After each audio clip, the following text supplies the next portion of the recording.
तो जी राम राम जी। और बताइए कैसे हैं आप सब। तो कल प्लान बना हुआ था कि हम सब खाटू श्याम जी चलेंगे, लेकिन जैसा कि आप सबको पता है मैं मायके आई हुई हूँ, तो मेरा लड्डू मुझे बहुत परेशान करता है। मुझे लगा बहुत लंबा सफ़र है और फुल टाइम आपकी गोदी में चढ़ा रहेगा तो प्रिया तो परेशान हो जाएगी और लड्डू भी परेशान हो जाएगा, इसलिए मैंने मना कर दिया। लेकिन कहते हैं ना कि अचानक ही जैसे भाई मन बदल गया, ये बाबा जी की मेहर होगी, वो तो भगवान जी जाने। तो अचानक से कहा चलो मैं भी चलती हूँ, तो हम सब रेडी सेडी होकर चल दिए खाटू वाले बाबा के धाम।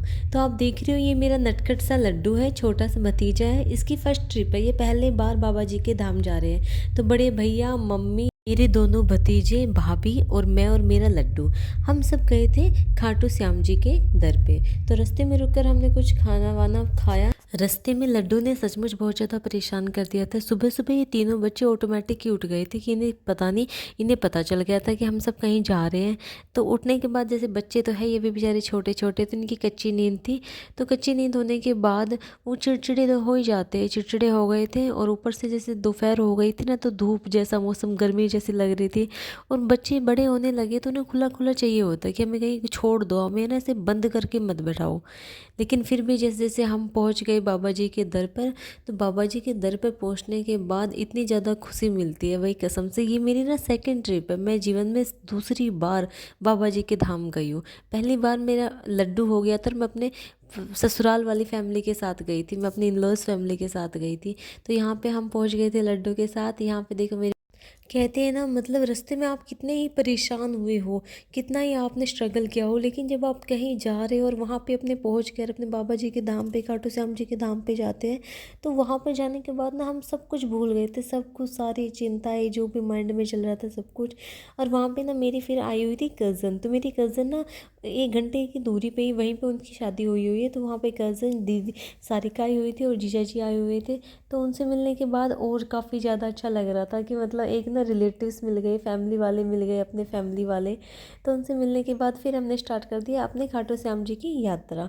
सारिका तो यहीं पास में इसकी शादी हुई, ये तो बहुत बार खाटू श्याम जी की आ जाती है। तो कभी कभी मन लगता है कि काश ना हम ना पास में ही रहते खाटू श्याम जी के। लेकिन ना कहने वाली बात होती है, हम तो इतने दूर भी नहीं होते, माना 200 किलोमीटर था आना। फिर यहाँ पर मेरा बेटा तो सबके पास जा रहा था, माना कि खाटू श्याम जी के पास आने के बाद वो बिल्कुल ना शांत हो गया था, अब चिड़चिड़ा नहीं था। लेकिन जो मेरा छोटा भतीजा था ना, जैसे भाई वो पहली बार इतनी सारी भीड़ देख रहा है, इतने सारे लोगों को देखना है, इतनी सारी साउंड सुन रहा है, तो वो बहुत ज़्यादा रो रहा था। तो जैसे ही हम लाइन में लगे हुए थे ना, तो वो चुप कराने के लिए भाभी ने उसको ब्रेस्ट फीडिंग कराया। लेकिन मैं मानती हूँ कि ब्रेस्ट फीडिंग, बच्चा आपका यदि रो रहा, आप चाहे कितनी भारी भीड़ में हो, तो आपको बिल्कुल ये नहीं सोचना चाहिए कि ये चीज़ गलत है। मातृत्व से बढ़कर कुछ नहीं होता। तो भाभी ने उसको दूध पिलाया लाइन में खड़े होकर ही। फिर एक बात ना ये भी बुरी लगती है कि ना, मतलब मंदिर में कौन राजा कौन रंक, अरे भगवान तो सबको एक ही नज़र से देखते हैं ना। जो वीआईपी लोग होते हैं उनके लिए अलग लाइन बनी हुई है। सरकार को कुछ ना कुछ ऐसा ज़रूर करना चाहिए कि हर इंसान भगवान के दर पर बराबर है, चाहे वो अमीर हो चाहे गरीब हो। वीआईपी लाइन फर्स्ट लाइन पे होती है, वो आगे चल रहे थे, हम पीछे चल रहे थे और बहुत सारी भीड़ थी। बट फिर धीरे धीरे करके जैसे हम पहुँचे, हमने बाबा जी के दर्शन किए। और बाबा जी के दर्शन देखो, वैसे मात्र 2 पल के लिए, 2 पल के लिए हम उनको देखते हैं और हमें इतनी खुशी मिलती है, मानो जन्मों जन्मों वाली खुशी मिल गई है। भाई कसम से मैं दूसरी बार गई हूँ, लेकिन मैंने जो, मतलब हम जो फील करते हैं वो हम सोचते हैं कि यदि भगवान नहीं होते तो क्या होता धरती पर। हम अपनी दुख, अपनी चिंताएं, अपनी सारी बातें हर किसी को नहीं बता पाते, भगवान जी को बताते हैं। फिर हमने वहाँ पे दर्शन करने के बाद हम चल गए थे कुंड में। तो जैसे कि आप सभी को पता है कि वहाँ पर 2 कुंड है, एक राधा कुंड एक श्याम कुंड। तो सबसे पहले हम गए राधा कुंड में और वहाँ पे हमने अपने बच्चों को भी लेके गए थे। मैं पहली बार कुंड में गई थी, जब मैं पहली बार आई थी अपनी इन लॉज फैमिली के साथ, तो मैं कुंड में नहीं गई थी। और वहाँ जाकर मुझे पता चला कि कुंड में जाना भी बहुत ज़्यादा ज़रूरी होता है। तो फिर हम गए थे श्याम कुंड में, वहाँ पर हमने अपने बच्चों को थोड़ा थोड़ा पानी उनके मुंह पर लगाया। फिर ऐसे धीरे धीरे करके हमने खाई कचौड़ी और बच्चों को दिलाई बहुत सारे खिलौने।